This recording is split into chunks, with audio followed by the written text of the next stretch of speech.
Hi, everyone. Welcome to the show. I'm Dr. Nicole, and today I'm answering a question from one of you. We're going to talk about nutrient-dense foods to prioritize in your child's diet. Why do we want to do that? Because nutrients are the building blocks for the brain and body. Our kids don't just need calories from food to grow. They need the nutrients that come from real whole foods to build their brain function, to support their mood, to support their anxiety, their attention, all of those pieces, as well as their physical growth.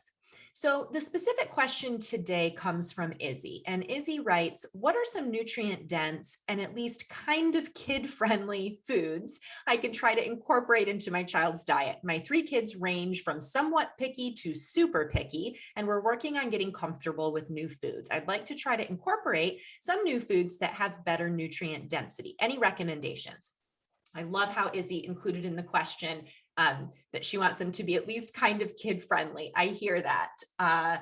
Even if you're raising kids who aren't picky with their eating, there certainly are foods that tend to fall in the category of things that may be really nutrient dense and good for us, but maybe not so palatable for kids and even for most adults for that matter. So I will try to focus on things that I think are easy for you to find in the grocery store, easy for you to work into recipes and into the things that you're feeding your family and things that your kids might be more open to exploring and enjoying. So let's start with the big idea here about nutrient density.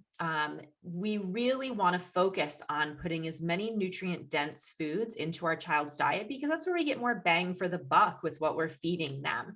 What does it mean for something to be nutrient dense? It means that for the volume of food, it's got a lot of macronutrients like proteins, healthy fats, carbohydrates, as well as micronutrients, things like vitamins and minerals, and phytonutrients that we need to support good brain and body health.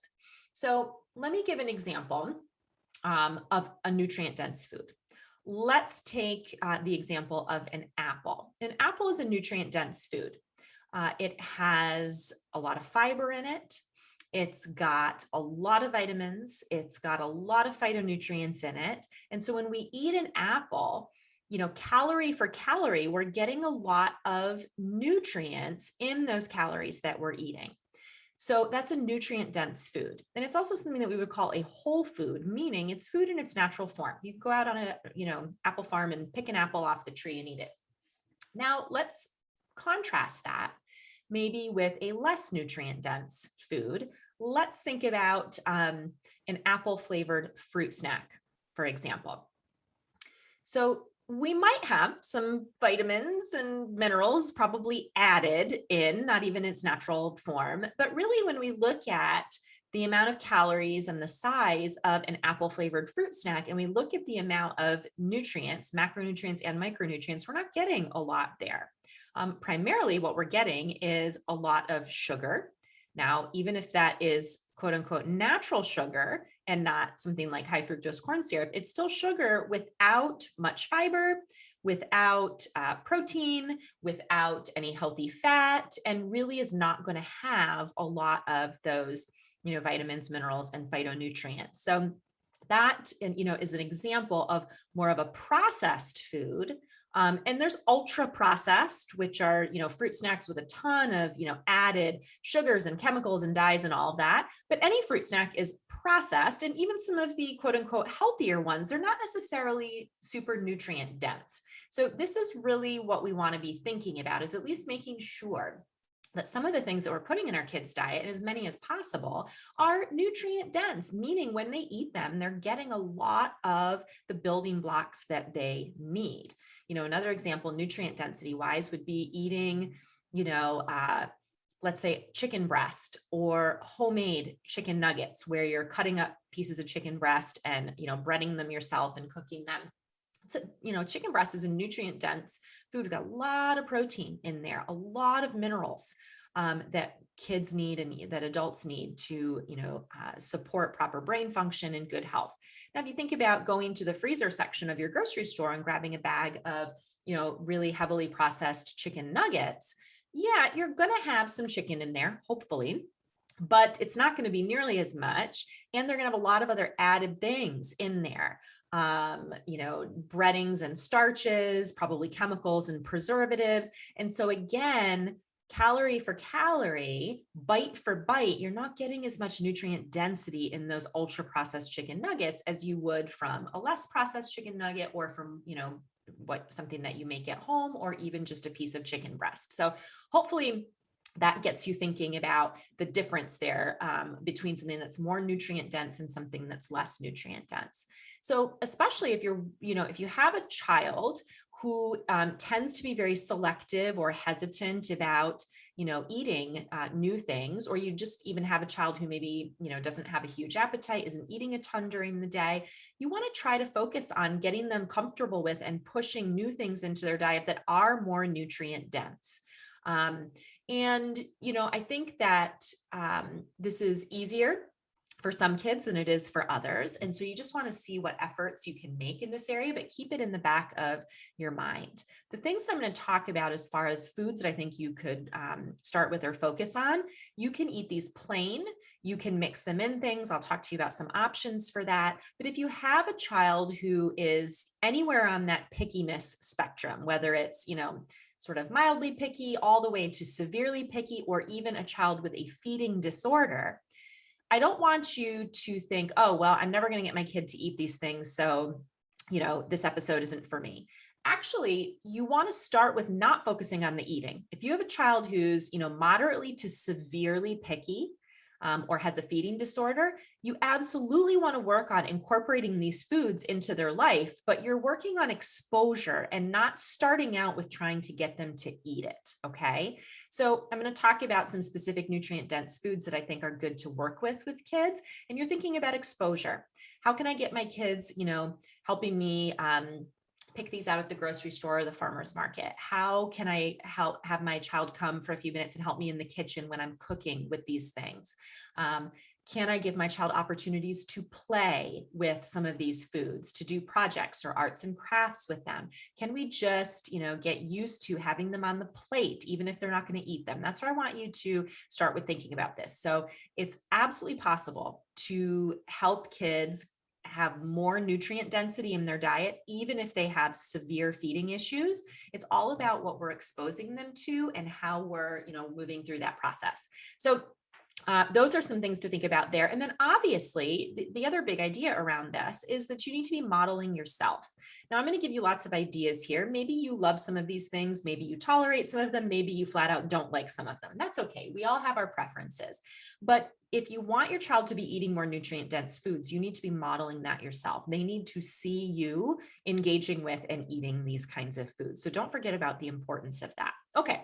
So I'm going to share with you 7 nutrient dense foods or categories of foods that I think are really great to focus on with kids. I'm going to talk to you about what specific nutrients they contain, why they are, good options, and then some ways that you can incorporate them into your child's diet. Okay, so let's start with blueberries. This is a really nice starting point because lots of kids like fruit. Fruits tend to be sweeter. Kids are more familiar with them. So blueberries, berries in general are great. So we could even think about this as the whole category of berries. But I'm going to focus specifically on blueberries. Why are blueberries such a beneficial food to incorporate into your child's diet? Well, they're very nutrient dense. They have a lot of fiber in them, which helps to stabilize blood sugar. It also helps, keep the digestive system functioning well, helps keep kids full longer. So full of fiber. Blueberries are also a surprisingly good source of iron. And I see lots of kids who, if they're not iron deficient or anemic, don't really get as much iron as they need in their diets because they're not eating enough animal protein or, other things that contain iron. So blueberries can be a really nice way to get iron in your kids. They're also a great source of vitamin C, which we know is good for immune function and so many other things in the body. Vitamin K, which is also really beneficial, and phytonutrients. Phytonutrients are the things that make fruits and vegetables the colors that they are. So, we've got sort of this rainbow of colors in produce, and that's because they contain different phytonutrients that actually make them those different colors. And so all the different colors of foods have different phytonutrient profiles, and phytonutrients are so important for helping our body to be able to detox, protecting our cells from damage, and they just support so many functions in the brain and the body. So blueberries are a great source of those. Now, blueberries obviously are tasty on their own, most people think. And so often it's not a tough thing to get kids to eat blueberries specifically, even just, as a side dish or on top of things, or just, eating them plain. But what are some other ways that we can incorporate blueberries or other kinds of berries? Well, they're easy to get into baked goods. So if your child is eating muffins or different kinds of breads or pancakes or those kinds of things, you can incorporate blueberries in there pretty easily. It'll add a little bit of sweetness, and you up the nutrient density of those items. Blueberries are also great in smoothies. So if your child is into shakes or smoothies, blueberries are a great thing to add. And one of the nice things about berries in a smoothie is it adds sweetness and a lot of nutrient density. And you can cover up maybe some of the other things that you want to sneak in a smoothie, or a shake that maybe they wouldn't be real tolerant of if you served it, separately. Here's one of my little tricks and tips with a smoothie, especially if you have kids. Maybe they don't like smoothies or shakes, but they're really into popsicles or ice cream. You can turn your smoothie or your shake into a popsicle. Just go get some popsicle molds from the store or order them online, and blend up your smoothie and pour it into the molds, put the sticks in, and voila, a couple hours later, you've got a really nutrient dense popsicle. Ice cream bar, whatever you want to call it. So that can work really well.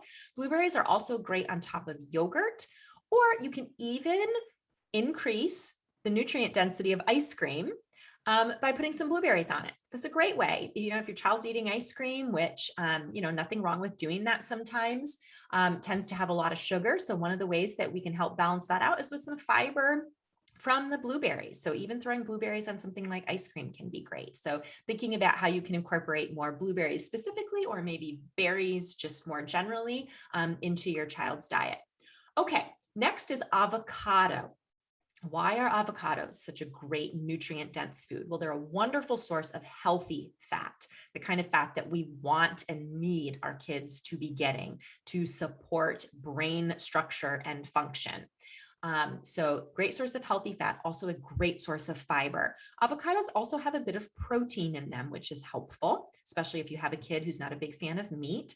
Avocados are full of B vitamins, vitamin K, vitamin C, and also the mineral potassium, which is so important for many functions throughout the body. So avocado is a great food to think about how you can incorporate more of that to increase the nutrient density, even of foods you're already serving. So, where does our mind go with avocados? Well, for me, it goes to guacamole, right out of the gate. So if you have a child who likes chips, corn chips or other kinds of chips, serving guacamole with it can be great, or guacamole and veggies, if they eat vegetables.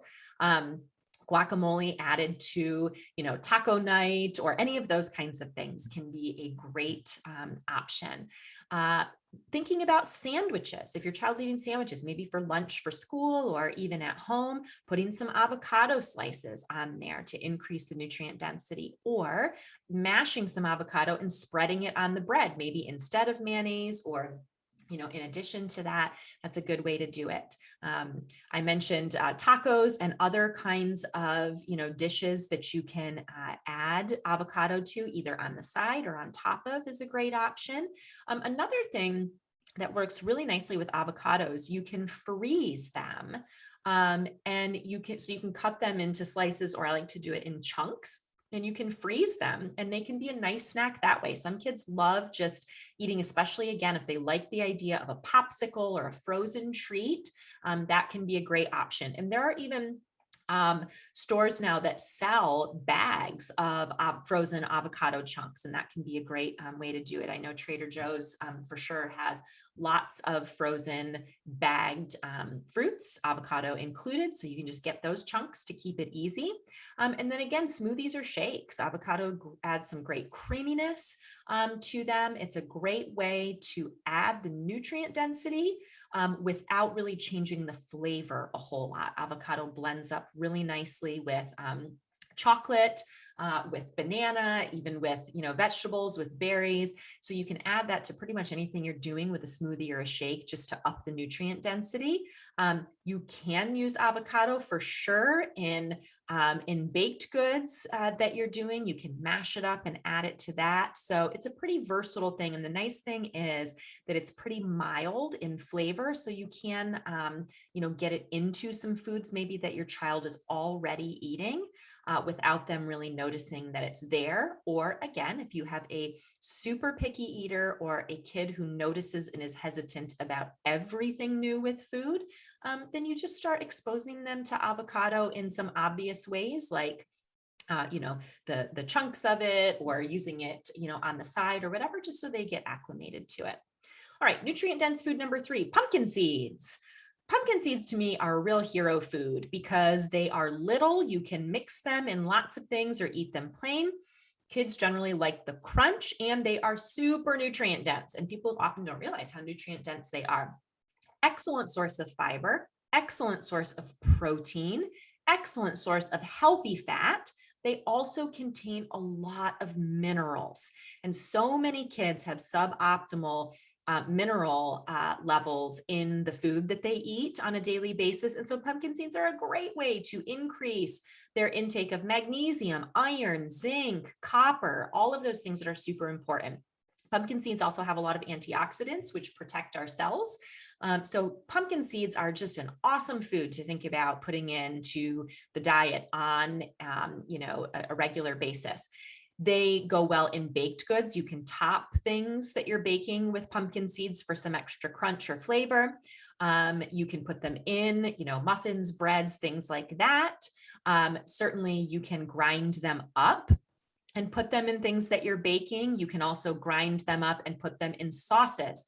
You can put them in dressings. You can add them to nut butter. If your child is a fan of, peanut butter, almond butter, whatever, grind those pumpkin seeds up and add it in there. It will not change the texture too much, but it'll really up the nutrient density. You can also roast pumpkin seeds. You can buy them. There's so many companies now that make them already with different flavors and things like that, but you can make them yourself, roast them up, with some olive oil and whatever seasonings. It could be garlic, it could just be sea salt. You could make them with cinnamon and a little bit of sugar on there. Lots of different options for that. So, and kids, that is often a great process that they can help with. And then you can sprinkle them on things for extra crunch. Use them instead of croutons on salads. Let kids experiment with what they want to sprinkle some pumpkin seeds on just to add some extra interest and some crunch. And then trail mix is another great way to get pumpkin seeds in. If your child's already eating a trail mix, just throw some pumpkin seeds in there. If you're making it at home, incorporate that into the mix that you're making. Great options for easily getting pumpkin seeds and all that nutrient density into the diet. All right, option number 4, animal proteins. Now, whenever I talk about animal proteins, I get a bit of pushback from people who are vegetarian or vegan, and that's a subject for a different episode to talk about the specific needs and concerns around families and kids that are on vegetarian or vegan diets. But what I'll say for now, from the standpoint of this conversation about nutrient density, is animal proteins are incredibly nutrient dense. They are far and away the most dense way to get protein and easily absorbed minerals and vitamins that come along with that protein source. They are a great source of healthy fat, depending on how the animals were raised. Obviously, we want to aim for, animals that are grass-fed and finished, that are raised humanely, all of those kinds of things, wild-caught seafood. But even if you aren't able to afford animal proteins with those kinds of, specific designations or, ways that they were raised, animal protein is still calorie for calorie, a great dense source of lots of things that your kids need to grow and develop. So we've got the protein, the healthy fat, B vitamins, critical. Kids who are on vegetarian or vegan diets, or who just don't include meat in their diet, tend to struggle with getting B vitamins where they need to be. Source of vitamin D and lots of minerals. So, and, people think about iron, but we're also talking about important things like zinc. So, lots of reasons why animal proteins are a great thing to have in your child's diet. And we're talking about beef, chicken, pork, fish, seafood, all of those options, however you want to cook those. Lots of possibilities there. Also, deli meat. Now, I know deli meat gets a really bad rap, especially in the health and wellness community, because some deli meats really are not very good for you. They have a lot of things added, chemicals, different types of things. But you also can find more and more companies now, Applegate being one of them and several others, that make really clean, good deli meat. And as a mom, I really appreciate that, because I have kids who are in school. We need things that are quick for lunch boxes. And so good quality deli meat is super easy. And so that should, absolutely be an option. You also can shred these different meats and include them in things. And I will say, as a tip for kids who are really picky or have feeding disorders, shredding the meat can often make it easier for them to tolerate. And even just from a sensory standpoint, with chewing and managing in their mouth, shredding it, whether it's like, let's say you might cook like beef or pork or chicken in the crock pot, for example, you can shred it, pull it apart really easily. And now suddenly it's not as scary for some kids. The size feels more manageable. It's not so thick. They can manage it in their mouth better. So that is a tip there. Shredding them can make it easier. You can also include animal proteins, in sauces, obviously like spaghetti sauce, adding ground beef or pork or sausage or whatever you're going to do in that, but lots of sauces you can do that. So think about what are some sauces my child likes? Can I incorporate a little bit of animal protein in there? There's great meat sticks available. There's some really poor quality ones like Slim Jims and stuff like that add a lot of sugar and chemicals and things, but there are many companies now that offer really good quality meat sticks, easy for snacks, easy to have on the go. And again, their size isn't as intimidating sometimes to kids as something like, a whole piece of meat on their plate. Another way to think about this is to incorporate collagen protein or bone broth or things like that into your child's diet. So collagen protein, the one that I use and recommend at the clinic, comes from beef, hydrolyzed beef protein, and it's a beef collagen protein that adds a good amount of protein and these other benefits to things like shakes and smoothies, or even baked goods. You can do bone broth, which has, a lot of these good nutrients in it. You can incorporate that into sauces when you're boiling noodles, lots of ways that you can use that in soups, different kinds of things. So those can sometimes be easy ways, especially if your child is really averse to, the actual, pieces of meat themselves. You can look at some collagen protein. You can look at some bone broths and getting those into foods that they're already eating. All right, next up, dark leafy greens. You knew this was going to be on the list, right? So we've got fiber, vitamins A and C, and more. We've got folate, super important, vitamin K, iron, potassium, antioxidants, phytonutrients, all those good things. You can put dark leafy greens, obviously, in a salad or something like that, but many kids aren't too fond of that. So what can we do? Blend them into smoothies and shakes. We can puree them and use them in baked goods, use them in sauces. Get creative with, cooking them down and adding them to things your child's already eating. adding them to shakes and smoothies, then turning it into a popsicle, things like that. There are also some great greens powders out there now that if your child likes drinking stuff like that, you could certainly go with that. Then we've got the category of nuts. Why are nuts so nutrient dense? They got fiber, healthy fats, protein, some carbs, lots of vitamins and minerals, depending on the type, whether we're talking about almonds or versus peanuts versus macadamias, whatever, they all have different profiles, but lots of them are very mineral dense, and that's super helpful. So how can we incorporate more nuts? Well, nut butter. We tend to think of peanut butter, but let's think about almond butter, cashew butter, all different types of butters. They're great to blend in smoothies and shakes. You can grind them up and add them to baked goods and things that you are cooking that way.